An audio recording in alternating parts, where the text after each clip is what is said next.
in this chapter of CSS, we will discuss about the colors.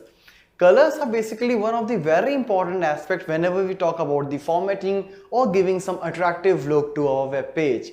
So, we will learn how and what are the different ways of passing the color for a specific element of the HTML. So here we have 4 different ways of doing the same. First is passing the hexadecimal code, short hexadecimal code, RGB absolute, and keywords. As we know, like whenever we talk about a color, all the colors are made up of 3 basic colors, that is red, green and blue. So this RGB combination here will help us out in forming the different colors which we can make. So hexadecimal, short hex code and RGB absolute, that is the red, green, blue absolute, and the keywords. Keywords will help us out in writing the name of a specific color. So here is a short example. Like the first one is hex code, where we can see, like I'll start with hash and then I will follow 6-digit value. Alright, that will be from 0 to F anything. Alright, like if I'll put 0 means red, green, blue, all are not participating in this thing, so it is going to be black. The first 2 is for the red. As you can see, when I put F in the first 2, it is red, remaining are 0. Similarly, if red and blue are 0, means first 2 is for red, next 2 is for green, and last 2 is for blue. So here the mid 2 is for green, so it is going to give you green. Similarly, if you have F in the last and 0 for the remaining, it is going to be blue.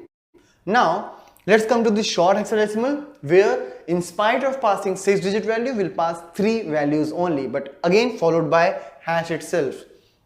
So 000 means none is participating, that's black.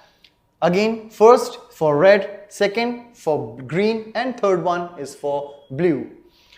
Then it is RGB absolute, where I will use this RGB function and will pass 3 different parameters. The first value, first number is for red, second is for blue, second is for green, and third is for blue.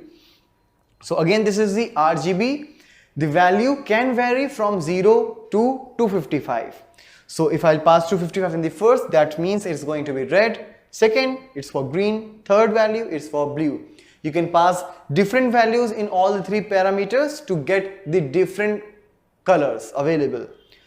Keywords. Keywords means you can write the name of the color. That is the simplest way, but it will restrict some of the color variants. Like for example, if you write red, it will give you absolute red, not any other variant which is somehow equal to red. Alright, so this is the keywords. If you want to make some more color combinations, you can use these things. So whenever you want to give the color to the text or to particular background, you can write one of these way of passing the color.